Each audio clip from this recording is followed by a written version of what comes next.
Bom dia! Ontem noite maravilhosa, o dia foi maravilhoso no geral. A gente conheceu bastante vinícola, passeamos bastante. E a noite foi sensacional, né, amor? Foi. E agora a gente tá indo embora de Cafayate. Vamos tomar café da manhã pra seguir. Hoje a gente dorme em Santiago del Estero.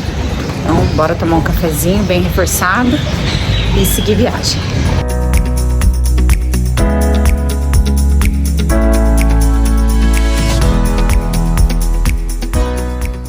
E mesmo no último café da manhã, Cafayate não deixa de surpreender. A panaderia Flor del Valle é uma daquelas pausas que alimentam a alma. Entre prateleiras infinitas de delícias e objetos vintage que contam histórias, o tempo parece passar mais devagar. Um café com gosto de quero voltar logo.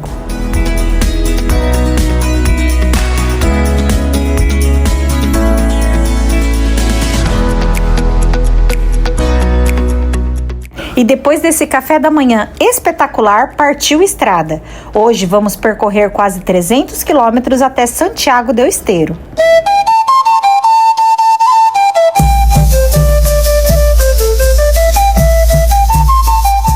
Chegar à cidade sagrada dos Quilmes é sentir o peso da história antes mesmo de descer do carro. No estacionamento, somos recebidos pelos verdadeiros donos da terra, as lhamas, que observam silenciosas quem chega para desbravar a resistência de um povo que nunca se apagou.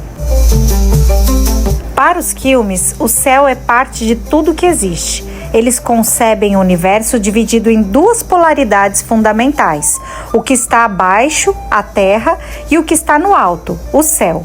É o encontro do feminino com o masculino. De um lado, Pachamama, a mãe terra, e do outro, Pachacamac, o deus do céu. Dentro do museu, a história ganha forma e textura. Cada peça aqui é um testemunho da sofisticação técnica desse povo.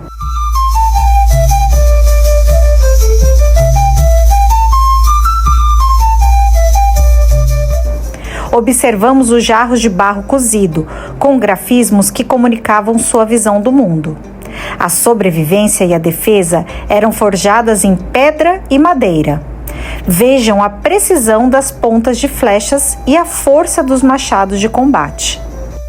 Mas havia também a delicadeza do cotidiano, o pilão, que transformava grãos em alimento, e as rocas de fiar, que transformavam a lã áspera da lhama e da alpaca em vestimentas que protegiam contra o frio dos Andes. E aqui o que vemos não são apenas objetos, são as mãos dos antepassados nos ensinando que a cultura é o que nos mantém vivos através dos séculos.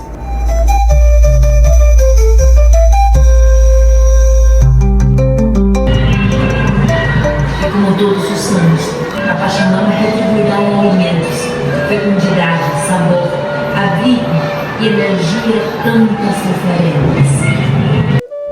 E depois dessa visita fantástica ao museu com bastante informação, a gente chega nas ruínas em si. Somos acompanhados por um guia que vai nos explicar mais detalhes de como as coisas funcionavam por aqui.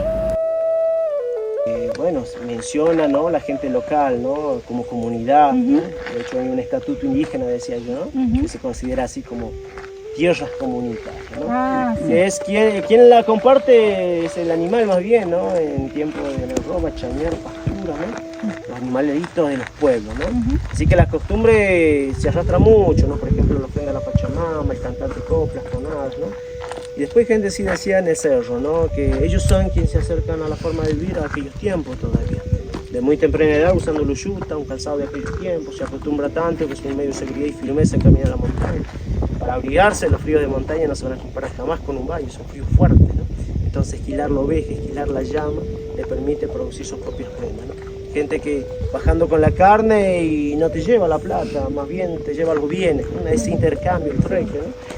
Y bueno, gente que jamás tuvo la posibilidad de la luz eléctrica, ni siquiera aquello. Entonces, bueno, si falta el querosén, quien alumbra en la tarde-noche, muchas veces el mismo fogón, para hacerse un mate cocido, calentarse una sopa, pero serán seguros que más de eso no hay. Son ellos quienes de cierta forma sostienen bastante la lengua ancestral en cuanto al quechua. Los abuelos de esta parte baja sí lo dominaban. Ni hablar del cacán porque ha sido una lengua muy perdida, ¿sí? La lengua autóctona, ¿sí? El quechua sí. El te habla de un techo más cónico, ¿no? Él habla de un horcón en la parte central como soporte principal de todos los tirantes, ¿no? Y bueno, aquí lo comunitario ya decía que la parte alta se diferencia.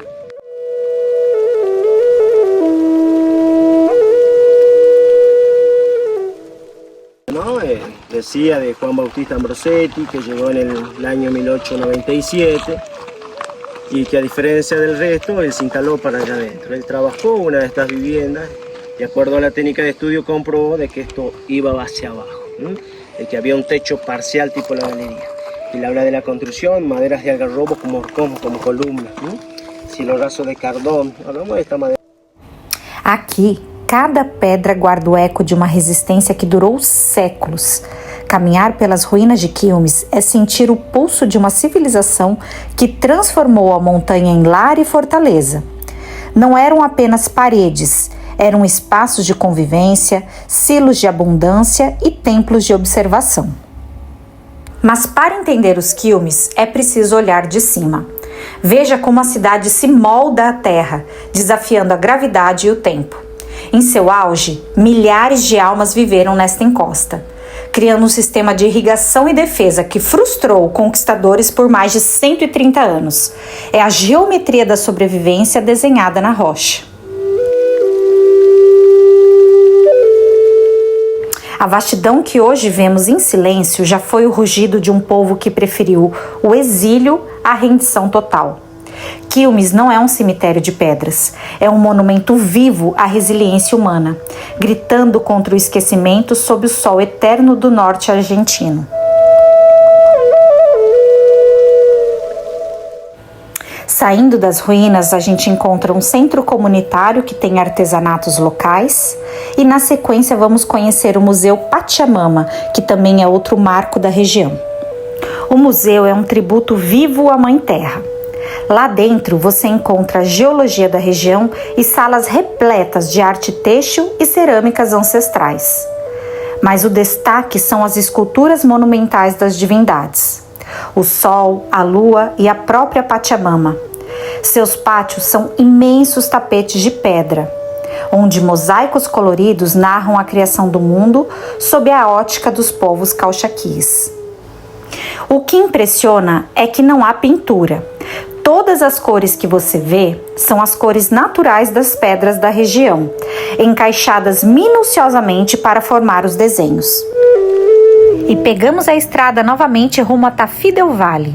Estamos na Ruta Provincial 307, que é a espinha dorsal do turismo em Tucumã, sendo a única estrada que conecta as planícies subtropicais aos altos vales cauchaquis. Ela é famosa por sua beleza dramática, mas também por exigir respeito do motorista devido ao seu traçado desafiador.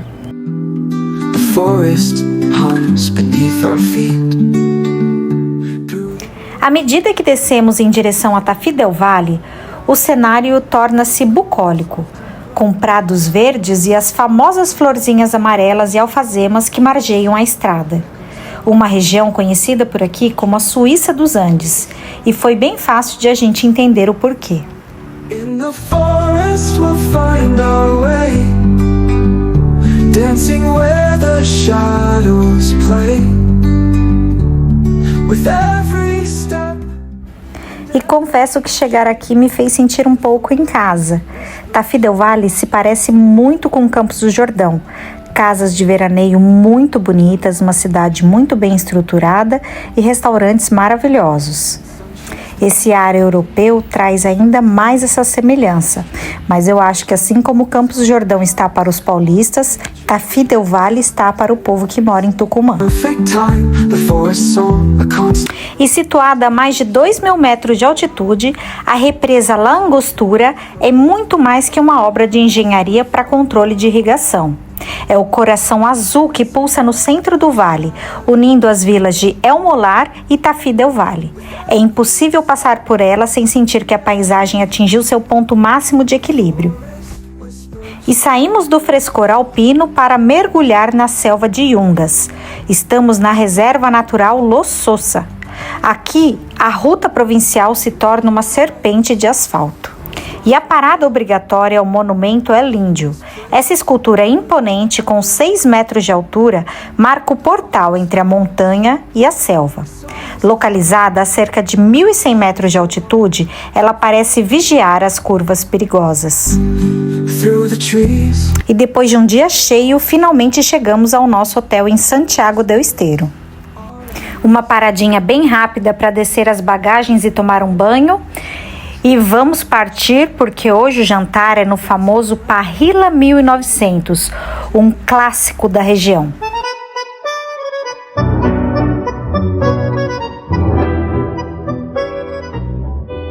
Aqui, a tradição argentina se encontra com o fogo. O aroma da brasa já entrega o que vem pela frente. Cortes impecáveis, suculentos, com aquele sabor que só uma parrilla de respeito consegue entregar. Antes de qualquer coisa, o famoso cubierto chega à mesa para abrir os caminhos. Pães artesanais variados e um delicioso antepasto de berinjela. E nada melhor que um bom vinho para celebrar o caminho percorrido até aqui. E a entrada não poderia ser outra, a clássica provoleta. Olhem essa crosta dourada por fora e o queijo derretendo por dentro. E finalmente a estrela da noite. A tábua de carne chegou e o aroma de brasa tomou conta de tudo. É a consagração de qualquer viagem à Argentina. E agora a gente acabou de sair aqui do Parrilla 1900. Gente, o que vocês acharam do jantar? Batatinha frita de verdade, estava muito, o jantar assim delicioso. A Aninha comeu super bem, a gente comeu super bem, eu achei o valor super justo, acho que a gente gastou em torno de R$250 pedindo vinho, coca, comemos carne, batata, salada, provoleta de entrada, então assim super completo, o valor super compensou. E agora a gente vai descansar e vocês vem no carona.